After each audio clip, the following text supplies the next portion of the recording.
модаре аз як чашмаш оҷиз буд. вай танҳо як писар дошт. шавҳараш бармаҳал вафот карда буд. барои таъмини рӯзгор ин зан дар ошхонаи мактаб кор мекард ва ҳар боре барои дидани писараш ба синфхонаи ибтидоӣ меомад.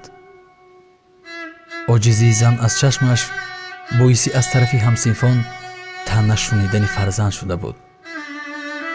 модараш як чашм дорад гӯён баъзе ҳамсинфони пасфитраташ ӯро масхара мекарданд. ин буд ки рӯз аз рӯз, моҳ аз моҳ, сол аз сол дар дили фарзанд ҳисси нафрат ба модар пайдо мешуд.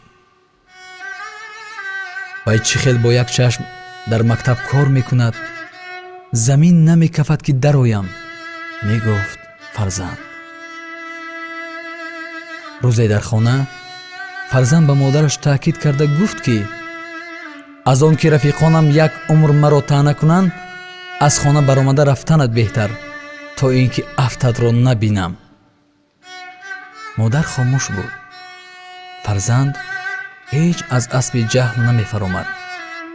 эътиноям надошт ки модар чӣ мегӯяд. ӯ дигар бо модар зистан намехост.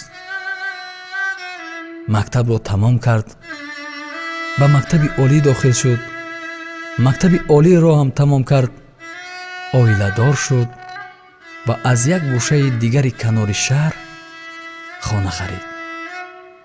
соҳиби чанд фарзанд шуд ва гӯё ҳаёти босаодат медид.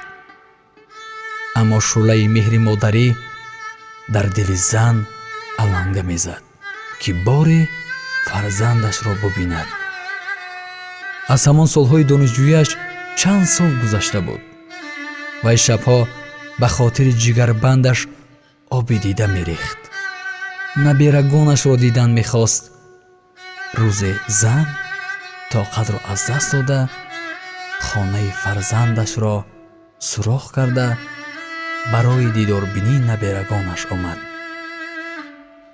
вақте ки аз дар даромад, ҳама ӯро бо хандаю истезно пешвоз гирифтанд. фарзанди бешарму бешафқаташ бар сараш дод зад: ки туро ба ин ҷо даъват кард ки беиҷозат ба хонаи ман дароиву фарзандони маро тарсонӣ? худи ҳозир баромада рав. модар оҳистакак дарро пӯшида: ҳузур мехоҳам, ҳазорон бахшиш, ман суроғаро хато кардам, гӯён аз назарҳо пинҳон шуд. баъд аз чанд муддат барои вохӯрии собиқ ҳамсинфон ва падару модарон аз мактаб ба хонаи онҳо даъватнома меояд. фарзанд ба он вохӯрӣ худ нарафта, ҳамсарашро мефиристад. баъд аз чанд муддати дигар фарзанд аз он кӯчае мегузашт ки як замон ба модараш иқомат дошт. ҳамсояи солҳои бачагиаш ӯро шинохта ба дасташ мактуб дод ва гуфт модарат чанд муддат пеш аз олам даргузашт. аҳли ҳамсоягон ӯро дафн карданд. фарзанд ҳатто ашкам нарехт. вақте мактубро кушод, мазмуни он мактуб чунин буд: фарзанди азизам, ман як умр ба хотири ту зиндагӣ кардам. маро мебахшӣ ки ба хонаат беиҷозат даромадам ва фарзандони туро тарсонидам. фаҳмидам ки ту ба вохӯрии ҳамсинфон меоӣ. ниҳоят хурсанд шудам. аммо афсӯс ки аз бистари беморӣ мадори хестан надорам ва рӯи зебои туро бори дигар нахоҳам дид.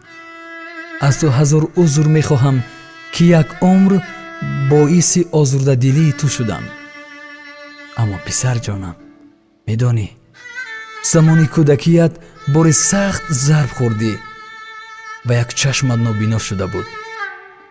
ҳамчун модар ман наметавонистам ба ин ҳодиса бепарво нигарам ва ман як чашмамро ба ту бахшидам.